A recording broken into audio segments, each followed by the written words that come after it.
안녕하세요. 뉴스반장입니다. 더불어민주당의 당 대표직을 사임하게 됐습니다. 아무래도 출마를 하지 않을 것으로 확정했다면 사퇴하지는 않았을 것 같습니다. 개인적으로 또 당이나 전체 입장보다 제 개인의 입장을 생각한다면 여러분 모두가 생각하시는 것처럼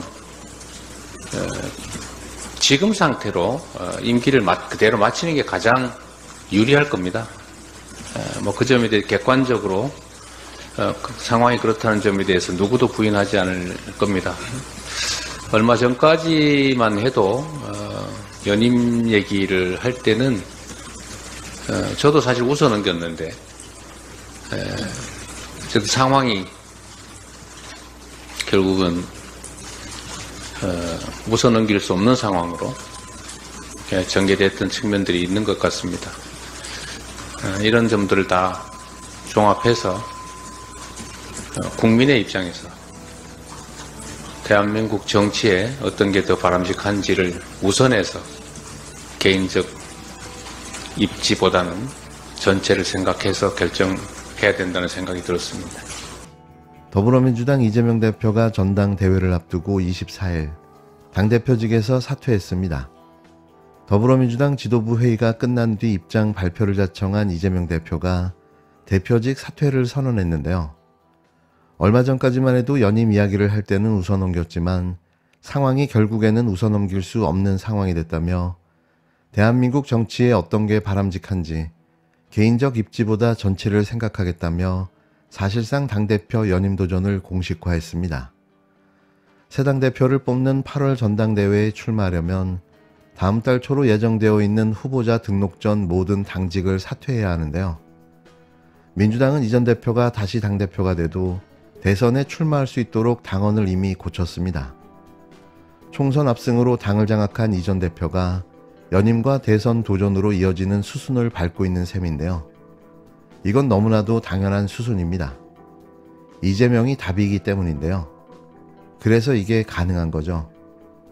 강선우, 김병주 등 친명 의원들은 최고위원 경선 출마를 선언하면서 이전 대표를 다시 대표로 세워 정권을 교체해야 한다며 목소리를 높였습니다.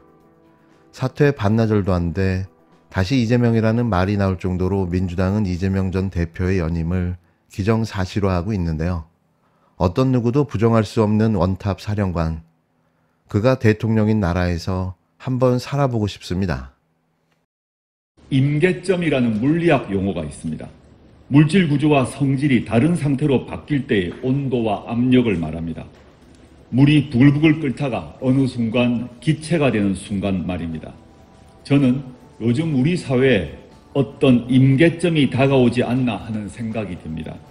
특히 지난주 국회 법제사법위원회의 최혜병 특검 청문회를 보면서 확신이 들었습니다. 다들 보셨겠지만 윤석열 대통령이 개입한 사실이 확인되고 있습니다. 신범철 전 국방부 차관의 발언이 대표적입니다. 그는 윤 대통령이 차관과 통화한 게 나오지 않았냐라는 물음에 그것은 회수에 관련된 것이고 외압을 행사했다는 것은 아니다, 이렇게 말했습니다. 신 전 차관은 이어지는 물음에 부적절하다고 생각이 들어 답변 드리지 않겠다라고 주워 담았습니다. 국방부 차관이 대통령 개인 휴대폰으로 수사기록 회수와 관련해 통화를 했다고 실토했던 것입니다. 이전 정부 기준이었다면, 즉 윤석열 검찰총장 시절이었다면 직권남용으로 기소되고도 남았을 것입니다. 윤 대통령이 기소되지 않은 이유는 딱 하나입니다. 현직 대통령이어서 그렇습니다. 그만큼 엄중한 상황입니다. 청문회에서 특검이 필요하다는 점은 넘칠 만큼 확인되었습니다. 증인들은 사실 그대로 말하겠다라는 선서를 거부했습니다. 결혼식장에서 신랑 신부가 선서를 거부하면 그게 결혼이냐, 이런 비아냥 소리가 들립니다. 증인들은 거짓말과 말장난으로 시정일관했습니다. 강제 수사를 해서 기소할 수 있는 특검만이 해답입니다. 특검법은 반드시 국회 본회의를 통과할 것입니다. 윤 대통령은 거부권을 행사하겠지요. 그런 식으로 얼마 안 가서 이승만 대통령의 45번 거부권 행사 기록을 넘어설 것입니다. 저희 당은 총선에서 3년은 너무 길다 라고 외쳤는데 요즘에 만나는 국민들은 석 달도 너무 길다 라고 하십니다. 국민의 인내력은 한계에 다다랐습니다. 임계점에 도달하고 있습니다. 국민은 그걸 다 보고 계신데 윤석열 대통령은 자기 자신과 배우자 김건희 씨 방탄 노름에 대통령실과 국민의힘은 당권과 대권 놀이에 푹 빠져 안 보이나 봅니다. 어느 순간 툭 터질 것입니다. 윤석열 대통령에 대한 즉각적인 탄핵 소추안 발의를 촉구하는 국회 국민동의 청원이 공개된 지 나흘 만에 동의수 10만을 넘겼습니다. 이는 엄청난 속도인데요. 그만큼 공감하는 국민이 많다는 의미인 거죠. 촛불행동이 지난 주말 전국 집회 촛불 대행진에서 국회 청원 운동의 시작을 공식적으로 알린 것을 기점으로 따지면 만 이틀도 안 돼 달성한 성과인데요. 다시 말하지만 그만큼 시민들의 반응이 뜨겁다는 이야기인 겁니다. 국민동의 청원이란 국회의 입법 등에 관한 청원을 하려는 자가 국회법에 근거한 전자청원 시스템을 이용해 청원사항을 등록하고 국민의 동의를 받아 제출하는 제도를 말하는데요. 30일 동안 5만 명이 동의하면 국회에 제출되기 때문에 이미 청원 접수 요건은 100% 충족한 상태지만 서명은 청원 만료일인 7월 20일까지 계속 진행됩니다. 최대한 많은 시민들이 동참해 끓어오르고 있는 민심을 증명한다면 윤석열 탄핵은 거스를 수 없는 대세가 될 텐데요. 과연 남은 기간 동안 동의수가 얼마나 늘어날지가 주목됩니다.